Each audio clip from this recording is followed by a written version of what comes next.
हमारे शास्त्र वर्णन करते हैं कि दरवाजे पर नींबू और मिर्ची क्यों टांगा जाता है। दुकान के बाहर, घर के बाहर नींबू मिर्ची क्यों टांगते हैं? क्योंकि लक्ष्मी और दरिद्रता, इन दोनों देवियों को भगवान विष्णु का वर है कि ये प्रतिदिन भूमंडल पर विचरण करने के लिए जाएंगी। प्रतिदिन, रोज, प्रतिदिन लक्ष्मी और दरिद्रता दोनों भ्रमण के लिए निकलेंगे। और जिसके घर में मिष्ठान रखा होगा, उसके घर में लक्ष्मी मीठा खाने के लिए अंदर प्रवेश कर जाती है। और नींबू और मिर्ची दरवाजे पर इसलिए बांधते हैं कि दरिद्रता हमारे घर में प्रवेश ना करे, वो दरवाजे से खाकर ही चली जाए। दरवाजे से। एक बात बहुत ध्यान रखना, जिसके घर में फ्रिज में, डलिया में या रसोई घर में नींबू और मिर्ची ये दोनों एक ही जगह रखे रहते हैं, उसके घर में कभी शांति नहीं रहती है। सास बहू का, ननंद भाभी का, भाई भाई का, परिवार में कुछ ना कुछ क्लेश जरूर ही होगा। 4 दिन अगर अच्छे निकल गए तो 5वें दिन क्लेश का जाएगा। 5 दिन अच्छे निकल गए, 6ठा दिन क्लेश का जाएगा।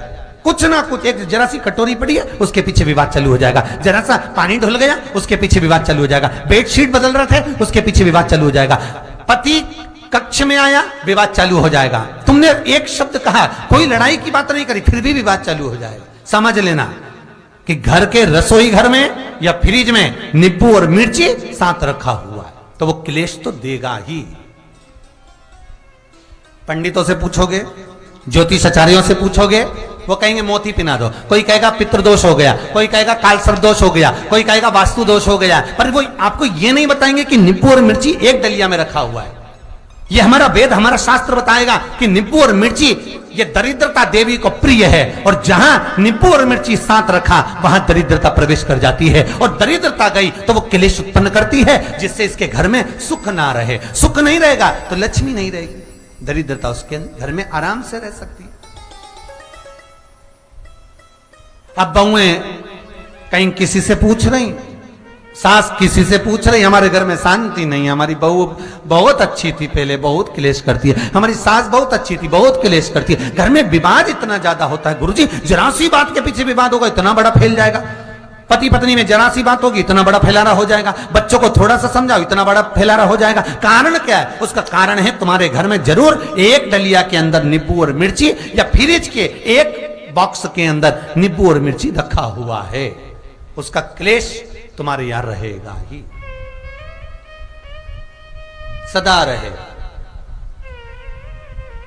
इसलिए महाराज नींबू मिर्ची दरवाजे पर टांगा जाता है, बाहर संग नहीं, बाहर जाए।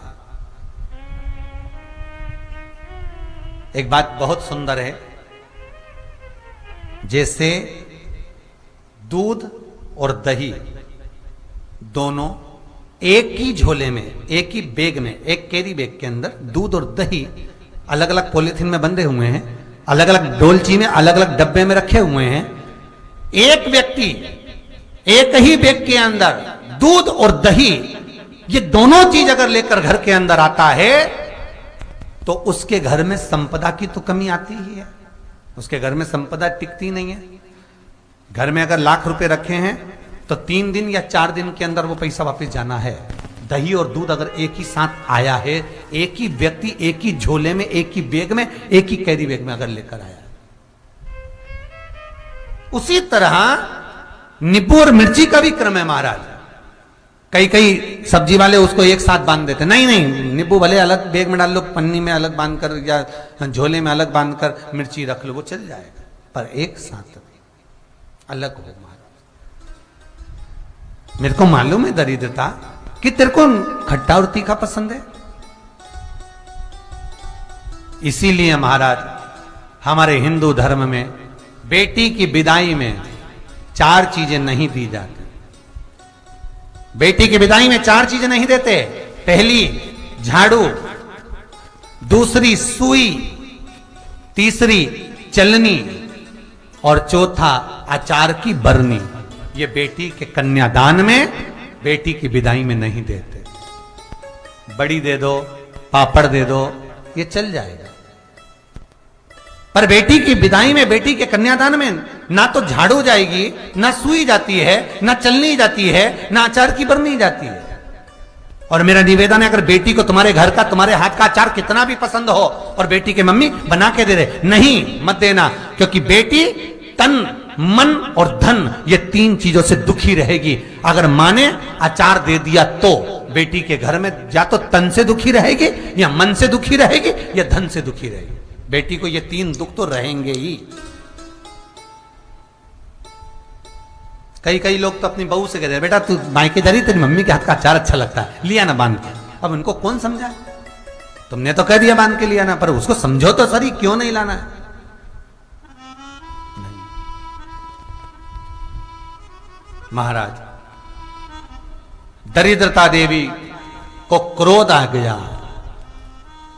लक्ष्मी जी के साथ नारायण जाने लगे तो लक्ष्मी जी बोली, रुको प्रभु, मेरी बहन पीपल के पेड़ के नीचे बैठी है, आप कृपा करो। भगवान विष्णु ने कहा, सुनो लक्ष्मी, लक्ष्मी और नारायण इस पीपल के वृक्ष के नीचे आकर दरिद्रता देवी से मिले हैं। 7 दिन तक, पूरे सप्ताह पीपल के वृक्ष के नीचे लक्ष्मी और नारायण का वासा होगा। जो पीपल के वृक्ष के नीचे आकर दीप जलाएगा, पूजन करेगा, पाठ करेगा, उसको संपदा की प्राप्ति होगी। इतने में दरिद्रता देवी खड़ी हो गई और दरिद्रता ने कहा, वाह नारायण वाह, क्या बात है आपकी, पीपल के वृक्ष के नीचे तुम मिलने के लिए आए, मैं तो पहले से बैठी थी। 7 दिन तुमने अपने कर लिए, इसमें 1 दिन मेरा होगा। भगवान ने कहा, कौन सा? तब दरिद्रता देवी कहती है, रविवार का दिन पीपल के वृक्ष के नीचे ये दरिद्रता देवी विराजमान रहेगी। अगर रविवार के दिन कोई पीपल के वृक्ष के नीचे आएगा तो उसके साथ दरिद्रता देवी उसके घर में प्रवेश करेगी। इसलिए शास्त्र रीति में भगवान विष्णु ने उसी समय पलटवार करते हुए कह दिया, अरे ओ दरिद्रता सुन,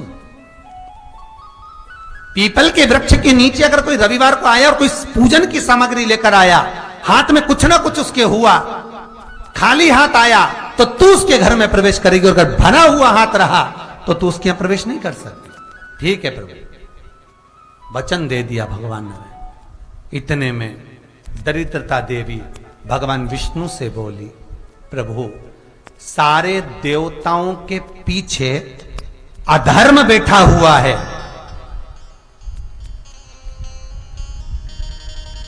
सारे देवताओं के पीछे अधर्म बैठा हुआ है। दुख और दरिद्रता कहां जाकर बैठे हैं, आप स्थान बता दीजिए। आपको अब भी कहा कथा में कि देवताओं के पीछे, देवियों के पीछे, पीठ के भाग में अधर्म का निवास है, आगे धर्म का निवास है। इसलिए मंदिर में अग्रण्य प्रणाम करना चाहिए, आगे क्यों, पीछे नहीं। दरिद्रता देवी कहती है, ये दरिद्रता और दुख कहां जाकर बैठेंगे, आप वर दीजिए। भगवान विष्णु ने कहा, ये भी तेरे लिए है, तू लक्ष्मी की बहन है, मांग ले, तुझे कहां बैठना है, कहां रहना है। दरिद्रता देवी कहती है, जिस घर में स्त्री दोपहर में सोती होगी उसके घर में दुख और दरिद्रता दोनों जाएंगे। जिनके घर में कांटेदार पेड़े लगे होंगे, पौधे लगे होंगे, उनके घर में दुख और दरिद्रता दोनों जाएंगे। जिनके घर में रात्रि में बासी बर्तन पड़े रहेंगे, उनके घर में दुख और दरिद्रता दोनों जाएंगे। भगवान विष्णु बोले, ठीक है। इतने में दरिद्रता देवी बोली, सारे देवताओं में प्रथम मान्य होने वाले श्री गणेश जी महाराज के पीठ के पीछे कोई नहीं बैठा, अधर्म नहीं बैठा। आप हमें वर दो कि दरिद्रता और दुख गणेश जी की पीठ के पीछे विराजमान होंगे, पृष्ठभाग में दरिद्रता और दुख दोनों रहेंगे। वर दो आप।